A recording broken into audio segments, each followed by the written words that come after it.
Latar belakang, pentingnya etika tidak dapat diabaikan dalam lini kehidupan, termasuk mempraktikannya di bidang pendidikan, karena etika akan membantu menerapkan standar tentang apa yang diterima dan apa yang tidak diterima. Etika dalam pendidikan harus diakses oleh guru dan maupun siswa. Untuk rumusan masalahnya, yang pertama, apa yang dimaksud dengan etika? Yang kedua, bagaimana pentingnya etika dalam pendidikan? Yang ketiga, bagaimana etika dalam syariat ajaran Islam? Yang keempat, apa saja nilai-nilai dan prinsip etika seorang guru? Dan yang terakhir, apa saja adab seorang murid terhadap guru? Sedangkan untuk tujuannya, yang pertama, mengetahui pengertian dari etika. Yang kedua, memahami pentingnya etika dalam pendidikan Islam. Yang ketiga, mengetahui etika dalam syariat ajaran Islam. Yang keempat, memahami nilai-nilai dan prinsip etika dari seorang guru. Dan yang kelima, mengetahui dan mengaplikasikan adab seorang murid terhadap guru.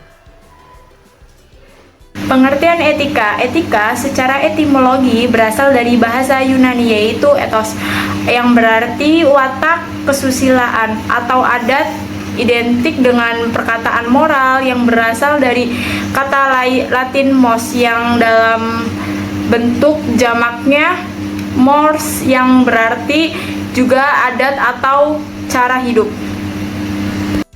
Dalam kehidupan sehari-hari, etika memegang peranan yang sangat penting, baik dalam bermasyarakat, di lingkungan pendidikan, hingga pekerjaan.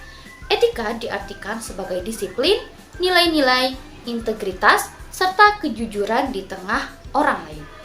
Etika dalam pendidikan dinilai sebagai bagian dari hak asasi manusia untuk mendapatkan pendidikan. Hal ini bertujuan untuk menerima ilmu pengetahuan.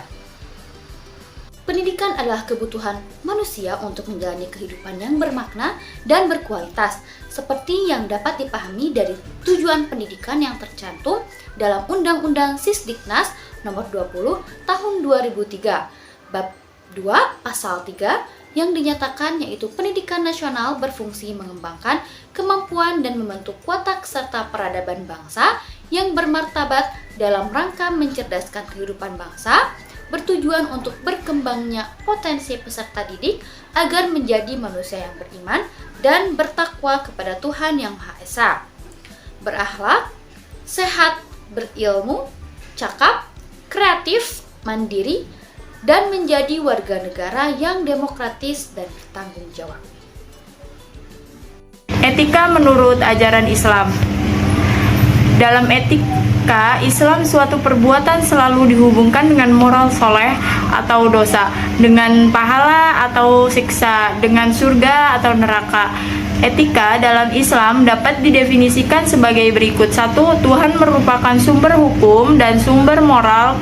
Kedua hal tersebut disampaikan berupa wahyu melalui para nabi dan rasul, dikodifikasikan ke dalam kitab suci Allah. Yang kedua, sesuatu perbuatan adalah baik apabila sesuai dengan perintah Allah serta dasar atas niat baik. Yang ketiga, kebaikan adalah keindahan akhlak, sedangkan tanda-tanda dosa adalah perasaan tidak enak dan serta merasa tidak senang apabila perbuatannya diketahui orang banyak. Yang keempat, kemanusiaan hendaknya berlaku bagi apa saja, kapan saja, bahkan dalam perang. Yang kelima, anak wajib berbakti kepada orang tuanya. Kemudian ada prinsip-prinsip seorang guru. Yang pertama ada prinsip etika guru. Guru itu harus menerima dan memperlakukan peserta didik sebagai manusia yang unik, dan guru harus menghormati hak-hak peserta didik dan bereaksi terhadapnya secara manusiawi dan adil. Yang kedua ada keahlian dan nilai guru.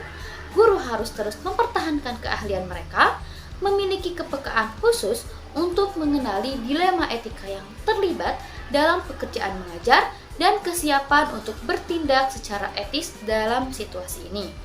Yang ketiga, yaitu memisahkan masalah hukum dan etika. Masalah hukum dan etika harus diperlakukan secara terpisah dalam etika guru. Yang keempat, harapan masyarakat. Seorang guru itu memiliki tanggung jawab terhadap perkembangan dari peserta didik. Yang selanjutnya ada nilai-nilai seorang guru. Yang pertama ada martabat. Seorang guru harus menghormati setiap orang tanpa memandang jenis kelamin, orientasi seksual, keberagaman gender, penampilan, usia, agama, status sosial, asal-usul, pendapat, dan kemampuan, serta prestasi. Yang kedua ada kejujuran. Kejujuran terhadap diri sendiri dan orang lain, serta saling menghormati dalam semua komunikasi merupakan aspek dasar dari pekerjaan guru.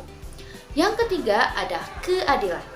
Seorang guru harus memiliki adil, khususnya melibatkan upaya mempromosikan kesetaraan dan non-diskriminasi serta menghindari favoritisme. Kemudian yang keempat ada tanggung jawab. Guru berhak atas nilai-nilai mereka sendiri, tetapi dalam pekerjaan mereka, tanggung jawab guru itu terikat pada tugas dasar mereka dan standar-standarnya seperti undang-undang dan kurikulum. Adab seorang murid terhadap gurunya ada 4 aspek, yaitu 1. Mengucapkan salam ketika berjumpa, 2. Senantiasa patuh dan hormat terhadap perintah dan guru sepanjang tidak melanggar ajaran agama dan undang-undang negara. Yang ketiga, memperhatikan ketika guru memberikan pelajaran. Yang keempat, ketika berjalan hendaknya di belakang guru atau tidak mendahului guru. Kesimpulan dari presentasi kali ini, yang pertama, etika secara etimologi berasal dari bahasa Yunani yaitu ethos, yang berarti watak, kesusilaan, atau adat. Identik dengan perkataan moral yang berasal dari kata Latin mos, yang dalam bentuk jamaknya yaitu mores, yang berarti adat atau cara hidup. Menurut Zubair tahun 1987. Etika dalam pendidikan dinilai sebagai bagian dari hak asasi manusia untuk mendapatkan pendidikan.